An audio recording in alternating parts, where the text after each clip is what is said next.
Yeah, OK, so let's start.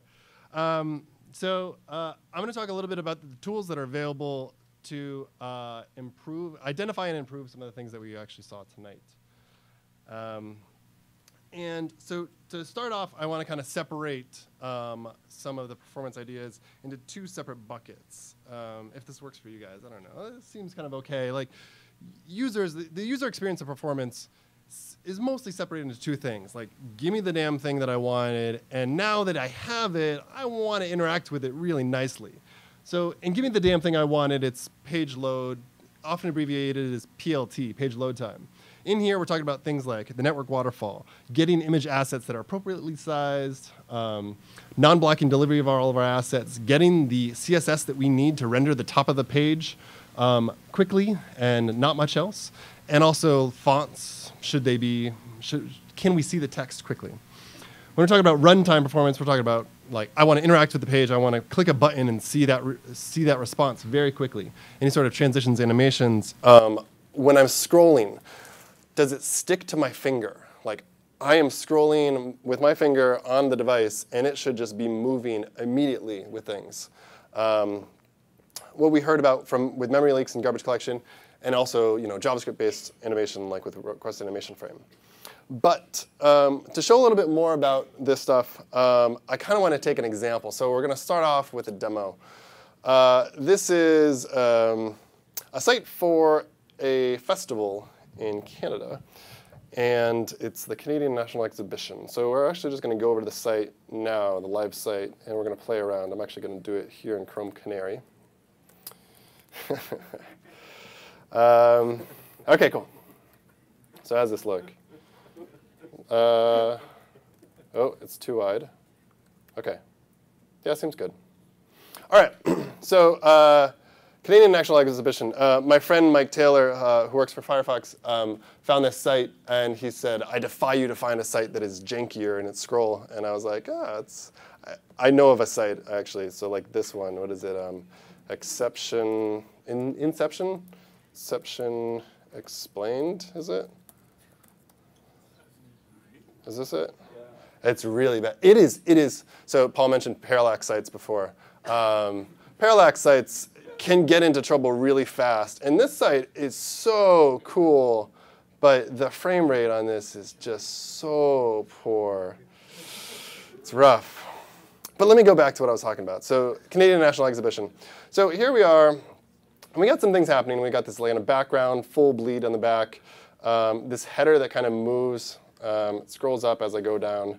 But let's actually look in the tools to see what we're talking about. All right, so first thing, I'm just going to turn off this debug mode I had on earlier.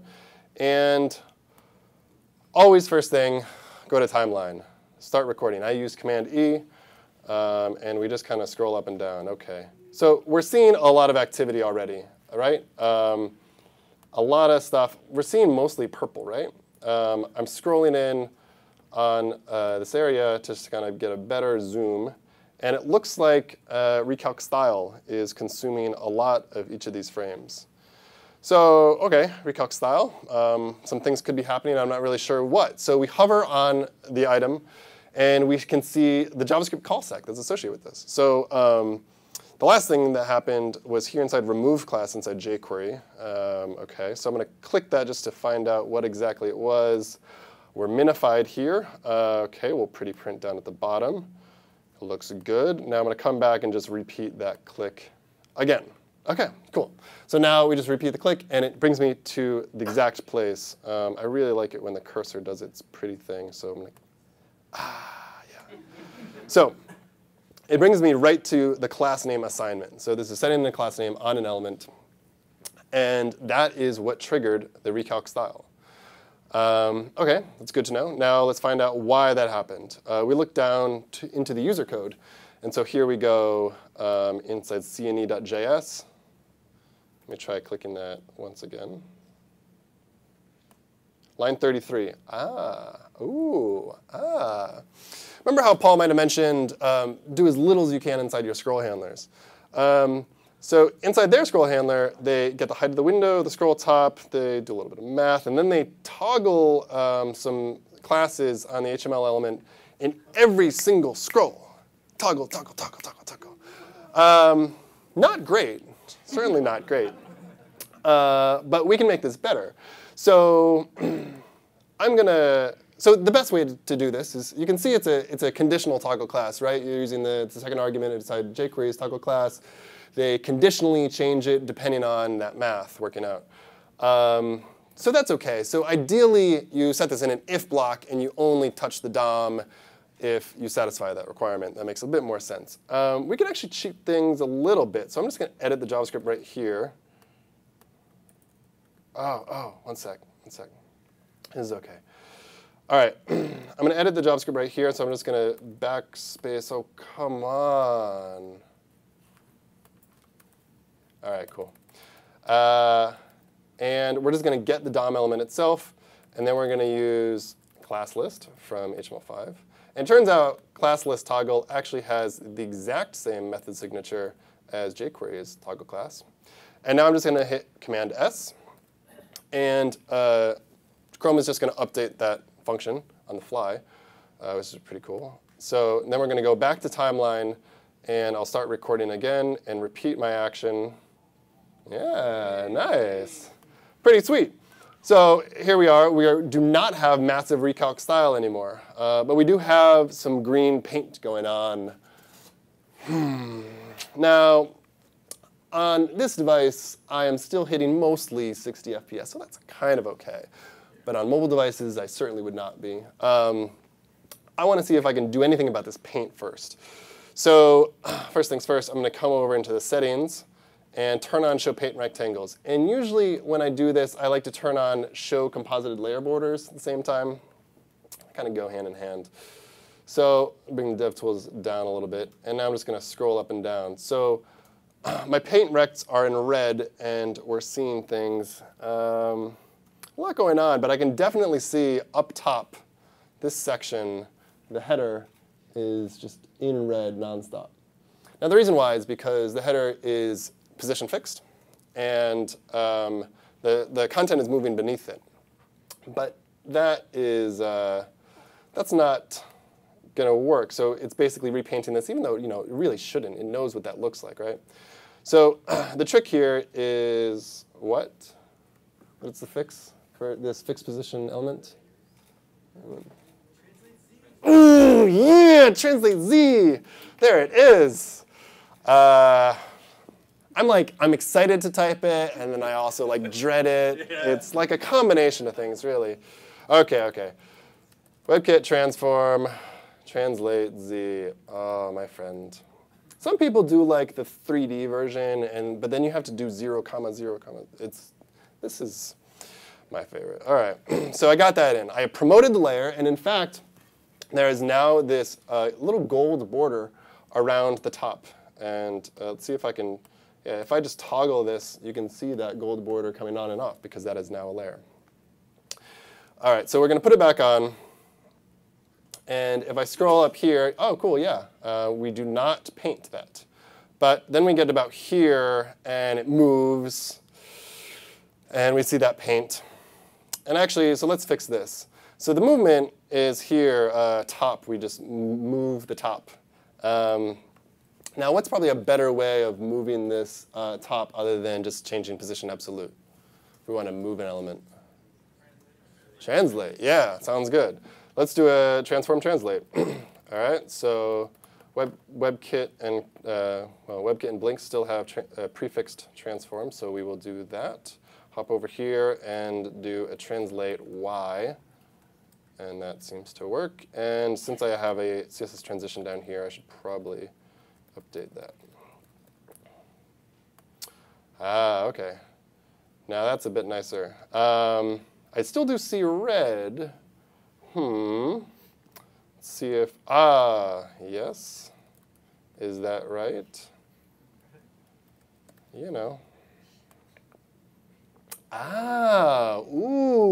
And it feels, I don't know if it feels smoother to you, but it feels smoother to me. It feels good. All right, so that's pretty good. And let's take a look over in the timeline. All right, cool. So in general, in the middle, we got nothing going on. We got a little bit of paint up when I'm going between the top or when a new image is coming in. That's pretty good. So So that's a little bit of things that we can do inside the DevTools. I actually made a video showing kind of taking this all the way. The background has a fixed position, and we can actually move that to the body element and get some wins there. But I'm going to come back to my slides first. Slides first. Oh, yeah. All right, so I want to walk through some of those operations that we were seeing. Recalc Style. So what's happening inside Recalc Style is it is getting all the style rules that affect the page. This is anything inside a style sheet, an inline style, the user agent style sheet. It's getting all the style rules. It's bringing them into an object model. And then it takes all those selectors that you got hanging around and matches those against what's in the DOM. And it says, oh, yeah, it's that one right there. Yes, the selector matching. Now, as Paul said, it happens really fast. Usually in Recalc Style, the selector matching takes up about 10% of the general purple bar. Not very much. Don't worry about it. Now that it has that and matched against the DOM, it calculates the computed style for every single DOM element. So you know in JavaScript when you ask for get computed style, it's doing that. But for every CSS property, for every element, it figures out how things should look. Makes sense. OK, moving on to layout. Layout is the geometry of the page. And I want to show kind of one way to look at layout. So I'm going to open up this little demo right here. And come on. JSBin server is in the UK, isn't it? Yep. Yeah. It's like looking at a loaded spinner. All right, cool. So I'm going to click these buttons like that. Now, what I'm going to do is I'm going to hit switch layout, and we're going to start this animation. Now, if I open up timeline and record, you can see that as that animation is happening, we're getting a lot of layout costs. And that makes sense, because layout is reevaluating the geometry of the page. And this sort of animation here has to figure out this new text flow. And when the text flows, then we get a new height for where person 2 starts and person 3 starts. And it's a lot of work to figure out that new geometry. And it happens every single frame of that animation. It's a bit expensive. Now, the next thing after layout is determined is paint. We heard a lot about this from Paul. Paint hurts a lot on low-end devices. Old Android phones with not a lot of hardware have a tough time updating anything when it requires paint on every frame. Debugging this with continuous paint mode is probably one of the best ways to do it. So I'm going to show that real quickly. I said real quickly, and then I loaded up a JSBin URL. Come on, England. Come to me, the bits. All right. Handy trick. DevTools at the bottom, you might like it on the right. You can just take the bar here and drag it up to the... You can also click the button. Great. I have a lot of DevTools extensions, and I'm just going to make excuses. OK. You might have noticed inside of Chrome Canary that I have, wow. Let's go back. So we're looking at this page. We have lovely boxes all over the place. That's real good. But we're going to turn on continuous paint mode. Now, continuous paint mode basically says to Chrome, hey, I know you know what it looks like, but I just want you to tell me what it looks like again and again and again and again and again. So it's just going to repaint everything that needs to get painted. So if I look at timeline, it is just doing the same work over and over again. But what this allows us to do is make some changes and see how it affects that graph up there. So right now, we're looking at, what is this, 8 milliseconds or so per paint of the entire page. Now we can try some different things. So maybe I'm going to come over here and toggle the box shadows. So I turn on box shadows, and you can see pretty quickly, sorry about that, paint time dives really, really high. So the box shadow is adding quite a bit to how long it takes to paint the page. I also know that there's a border radius on these boxes. I can try turning that off, see if that makes any difference. It does make a slight difference, yeah. But this gives you an option to kind of figure out things. Now, a handy trick when you're using continuous painting mode is the H key hides DOM elements. So you can kind of walk through your DOM, hide things, and see what the effect is. So maybe you'll hide the header, kind of get that out of the way, and kind of bisect the DOM, figuring out where your costs are. This H works all the time. It's pretty handy. All right, so that's continuous painting mode real quick. I got a question recently, which is, there's all these operations inside the DevTools timeline. What is the order that I should see them in? And then what we're looking at right here is basically it. So a lot of times, you start off with some JavaScript. It touches the DOM. It changes something. Then the browser does have to recalculate the style, has to lay out the page, has to paint it, and probably composite some layers. Ideally, kind of, this is the flow, and there's only one operation per, basically, paint. Paint is the user got to see something. When we were talking about layout thrashing before, layout thrashing is oftentimes we're doing a bunch of recalc style and then layout, and then recalc style and layout, recalc style and layout. And the user doesn't see anything. There are no paints. So ideally, you have only one layout per paint. So here's a little cheat sheet for kind of taking action from what the timeline is telling you. If the timeline is telling you, oh my god, lots of yellow, there's so much time being spent inside JavaScript. I should point out that that Canadian Expo site, remember when I profiled it before? Was there any yellow at all in it?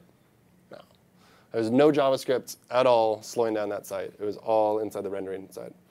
But if you're in a case where you are in a lot of JavaScript, you can use the flame chart. I'm going to show this really quickly. Who has seen or used the flame chart? It's good. It's a powerful thing. So this is MathJax. It's a really good polyfill for MathML.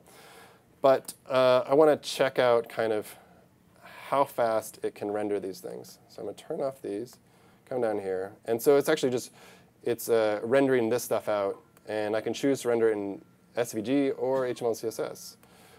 Come over to Profiles. And I'm going to collect a JavaScript CPU profile and record. Change this. Ooh. All right, cool. Now, normally, when you come into the JavaScript profile, you see something like this. Just go down to the bottom right there and select Flame Chart. What it's going to give you is a view like this. And so this is a time-based view of JavaScript execution. And it progresses from left to right over time, just like you expect on the timeline. And in fact, if you want, you can record on the timeline and on the JavaScript profiler at the same time. But you see some spikes. You want to go investigate what's actually happening. And so I'll take a look at the SVG one first. So we can see there's actually a good amount of latency. There's a good gaps between all of these flames. And if you look on timeline, there's actually a bunch of network activity that's happening between these things. So they're making network requests as they're trying to pull together things, and it's a bit inefficient. Over in this version, they don't have that problem. But we can identify kind of where all the function costs are coming from. Now, height is just call stack. So height is really not important. What's important is width, because width is time. But we're able to see here kind of what are the functions that are taking up time. And we also get to understand kind of the execution code paths here, and what calls what, and how do we go from start to finish in this operation. All right. So that's if we're spending a lot of time in script. If we're spending a lot of time in layout, dig into the JavaScript that's triggering it. In the DevTools timeline, like I showed before, you'll see a call stack. Find out what you're doing in JavaScript that is forcing the browser to do a layout. With paints, find what is actually being repainted. Turn on those paint recs, turn on the layer borders, and see what's happening. You might have to promote a layer using Translate Z to get out of a paint storm. This often happens with fixed position elements, but you kind of take another look at what Paul showed you. You can bisect what are actually expensive things happening using continuous paint mode. And if none of these things answer your questions, it's time to dig into about tracing, which is a really extensive tool, and I'm not going to touch it right now. But to tackle kind of like all these operations and how they actually map to your CSS, we should probably take a look at that. So if we take this little block of CSS, The selector up there, that does have to get matched up to a DOM element. So the selector will be caught up in Recalc Style.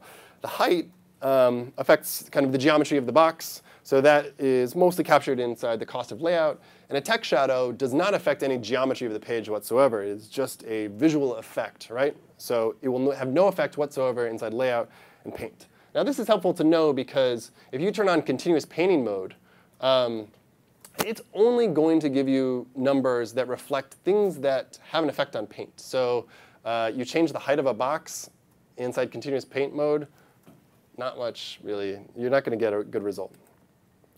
But another way to look at this is that different CSS properties kind of affect these different things. So like Paul mentioned before, transform and opacity are really fast because the GPU can handle it 100%.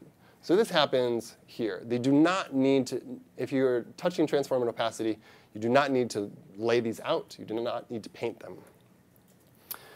A few happen at paint. So this is box shadow, border radius.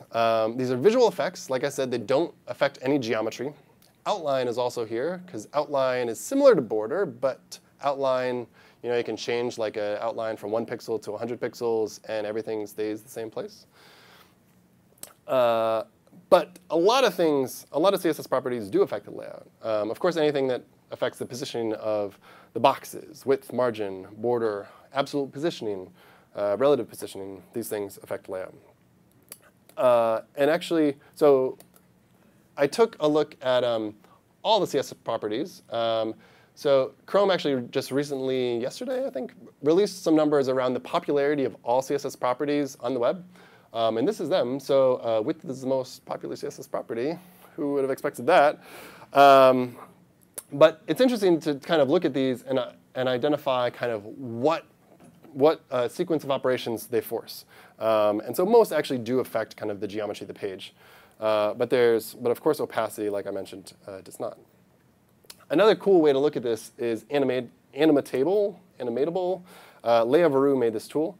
And hopefully I can show this really quickly. So this is just using keyframe animations just to change a single CSS property on a bunch of different things.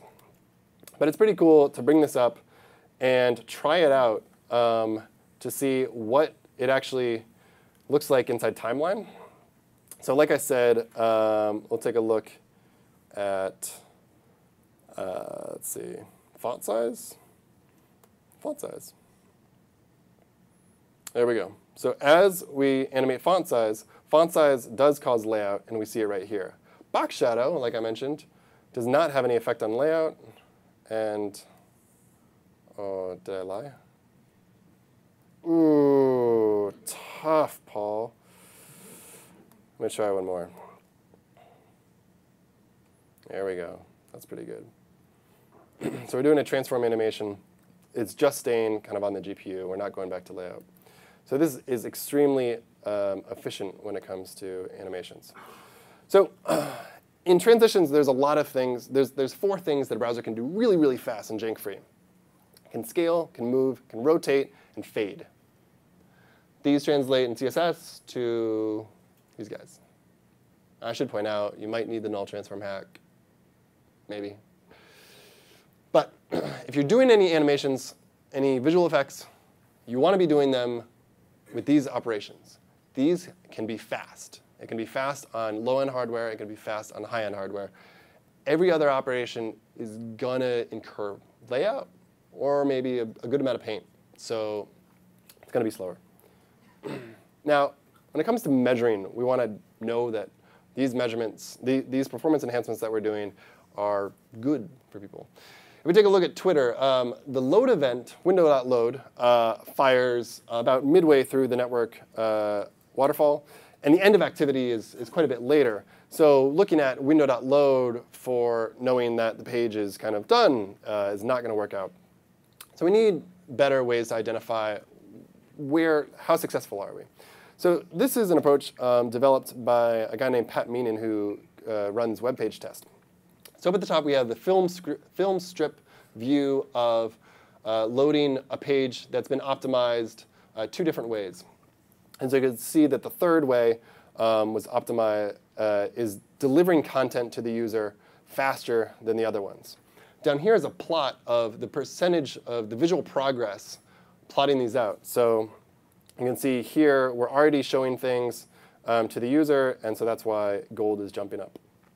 Now, if we want to take this and turn it into a metric, we can take the area above that line and just kind of absorb it into a figure. So this is called the speed index. It's basically the area above the curve that accounts for what the visual progress being shown to the user.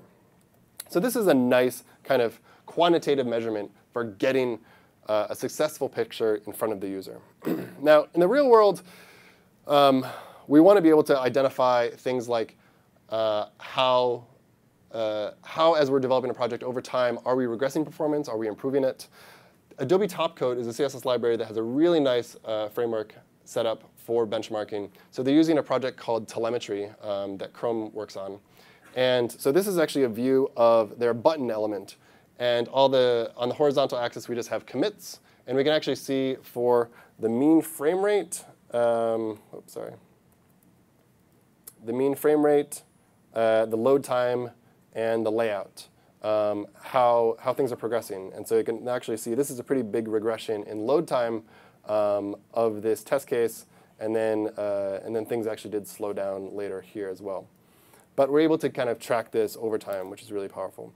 Another developer took a look at this and applied this to Bootstrap over the history of the project from 1.0 to 3.0. And so this is just a quick view of the dropdowns component inside Bootstrap. And we're looking at the first paint metric.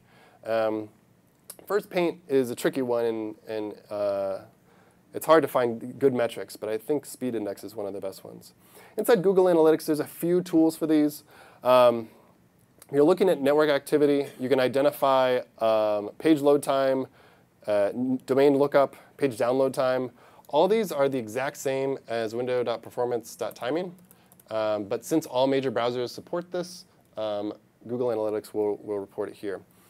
You can also get these numbers split up by browser, by operating system. So this is just a view I made of browser and operating system.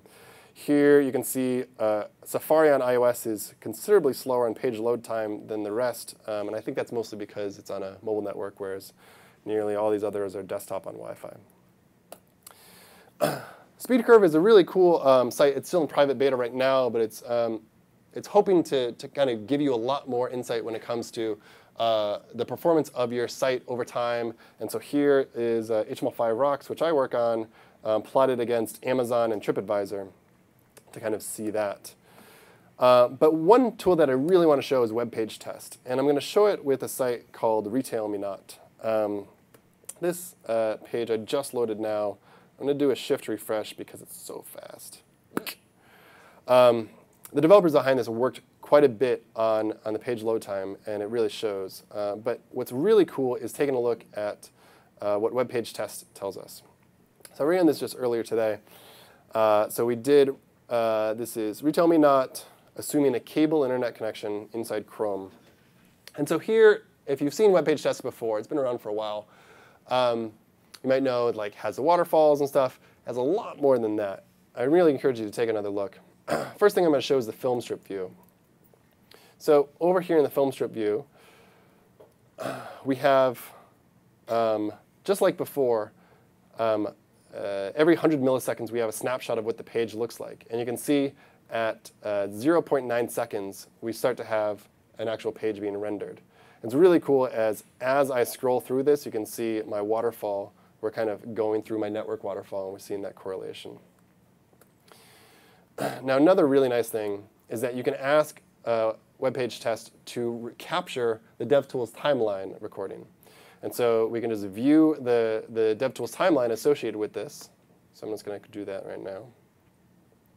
So Chrome DevTools is a web app, as you know. So we're just viewing this as a web app. And this is the actual recording that we were looking at on Webpagetest. And we can see a lot more. So we can see here's the data coming in, the HTML, Google Analytics causes a layout. They're asking for an offset width, so to get the screen size. And we come down here, and pretty soon we get a paint. And so this is that paint. It's at 818 milliseconds. That's why we were seeing a thumbnail right then. The last thing I'll show is that it even takes those numbers from the timeline and aggregates them over the load of the page. So we can actually see for that entire duration that it was recording, let's summarize all the time that it spent in layout, in JavaScript, in Paint. And so we can see here, for that page load time, where was the browser spending its time? So here, we're mostly spending a lot of time in JavaScript, to be honest. But layout does contribute a little bit to this. All right, so Webpagetest, really cool. Had a lot of features recently. The nice thing is that you can take the difference between multiple recordings and be able to track your performance over time. If you do want to use this, the site, if you use webpagetest.org, the site has to be, the site you're testing has to be online, but you can run a private instance, so you can run against a development server if you want. It's all open source. All right, so to sum up, a few things. We heard a lot of numbers tonight. Under 60 milliseconds is smooth animation. Under 100 milliseconds feels pretty much instant. Under 1 second, I'm OK with it. Over a millisecond, users are unhappy. So here are some aggressive but good goals and things that we should really be striving towards. When it comes to mobile connectivity, it is hard to deliver things fast, but users get really impatient quite fast. Shoot to show the content that's above the fold in under a second. One important part of this is serving the above the fold content in the first 14 kilobytes of the response. This includes the CSS that you need to render everything that's above the fold. You can defer the rest of the CSS later on. You don't need it just yet. But fit it in that first 14 kilobytes. That number is not totally magic. It's based off of how TCP slow start works. That's the first time that you're really going to get a considerable amount of data back. Maximum of 200 millisecond server response time, 60 FPS on scrolling, 60 FPS on transitions, and a speed index of under 1,000 would be pretty good. So aside from reaching those goals, which are hefty but good, what can you do? I think it's hard to kind of work on. It seems, talking to the people that I do, a lot of people explain that it's hard to kind of make the case to work on performance. You got to ship features. You got to get that out the door. People expect the end result. And I think we really need to be able to make the case that performance is incredibly important. And the best way to do that is you can show them the numbers from Google and Amazon and Microsoft and anyone who has said that it affects the bottom line significantly. But I think most people really want to see it with their own site, with their own data. So find in your own analytics ways to correlate performance wins to actual business wins that they care about. So maybe the speed index correlated to conversion rate. People that are experiencing your site faster are performing better. Make the case to your client that performance often might trump their feature request. That awesome, cool feature that the user will find once they register for your site probably won't get to that if they're waiting 10 seconds for the site to load. Set up infrastructure to track your perf so you can identify over the development of the project if you're regressing performance or if it's improving. And to be honest, there's some tools available. Like I showed some of them tonight, but I think it's still quite early in the space. And the open source community could use a lot more to kind of help everyone track this stuff better. So I encourage you to join a project or start a new project to help everyone in this area. All right, thanks everyone. Stick around. We're going to do Q&A in a little bit. Thank you.